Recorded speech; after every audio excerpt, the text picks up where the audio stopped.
Chamberlain, we have Dr. Tokumbo Pierce here with us this morning. He is a member, PDP National Presidential Campaign Council, and he's also Lagos State Coordinator, Atiku Presidential Campaign Support Group. Thank you for joining us this morning. Well, you've heard a lot, but your personal initial thoughts, with the president's speech of 7 p.m. yesterday. I'm glad the president focused on the economy, because that is what drives the country. And the speech was colorless, uninspiring, unimaginative, unfortunately, to some extent also dishonest. Let me tell you something very simple. This subsidy removal is creating so much havoc in the economy that is going to drive us into a recession. What the Chinese say is this. You learn from the philosophy of ancient cultures. The Chinese say if you want to build your economy, you build roads, all right? That means people have to be able to move. The buyer must be able to get to the point of buying. The seller must be able to get to the point of sale. Therefore, they must be able to communicate and they must be able to move. Now, with this removal of oil subsidy, we have seen what is going on in Nigeria. No movement, right? It took me almost 2 hours to find a Uber to come here from Yaba. They didn't want to come. They're afraid that if they get caught up in the holdup, the cost of transportation, the cost of petrol is so high now. So it's disrupting every aspect of the economy. Therefore, no matter what we say and what we do, we have to address that issue. Removing subsidy, you are curbing one type of corruption, right? As they said, marketers. Now, where the problem is in Nigeria's economy, it's not just subsidy. All the agencies that collect for the government, they should remit money to the federation account. NNPC, NIMASA, FIRS. Well, they have not been doing it. So, an inefficiency, corruption in the system is where the money is. Well, we know that all of these issues that you've raised, yes, significant as they are, they predate. I mean, they go as far back as even 1999. If for those who would want to look back far back. That is in every society. I'm just saying, even predates that. I'm just saying. But when you talked about the subsidy, your presidential candidate also said he was going to remove the subsidy. So this situation of subsidy removal would have happened anyway. No, we don't know. Let us say Atiku said he's going to remove subsidy.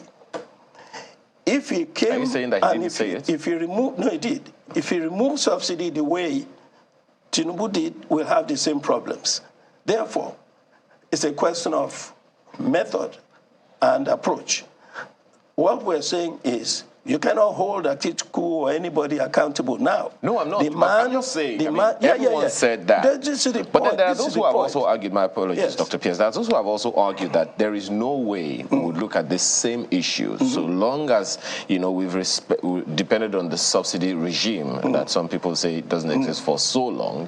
There is no way that removing this subsidy will not generate the kind of, or rather, a similar kind of reaction that it is generating. It depends on how you remove the subsidy. How should it have been done? It depends on the plan you have in place. How should it have been somebody done? just said it from Abuja. Okay.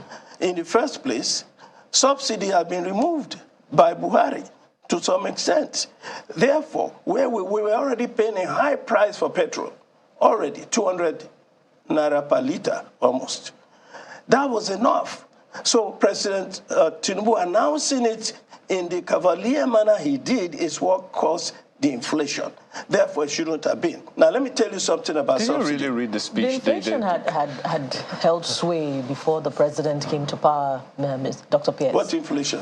Inflation in the economy. Before he came to power, wait, pushing the 20% mark. Before Tinubu came into power, how much was a liter of oil? 200. He came in, made the announcement, it went to 450. And then on and on. Now we are at 600 plus. So that's wrong. Inflation came when Tinubu came and made that announcement. Now let me tell you something about subsidy. Everybody keeps saying we must remove subsidy. Right to say it exacerbated the inflation, but inflation had been there before he came to power. Look, all we are saying is that our lives have become more difficult. Everything has become more expensive. There is always a challenge in every society. If you sold a liter of petrol for 60 naira, people would still say it's high. It will be high for some people. Okay. But now when you bring it to this level, we have a serious problem. Let me tell you something about subsidy. People keep saying you must remove subsidy. We are paying too much for subsidy. Look, every country that develops must subsidize what will engineer the economy. Petrol, if it's not available, it will kill the economy. I'm saying it now. In every country, just about 4 months ago, they had a problem with petrol price in America.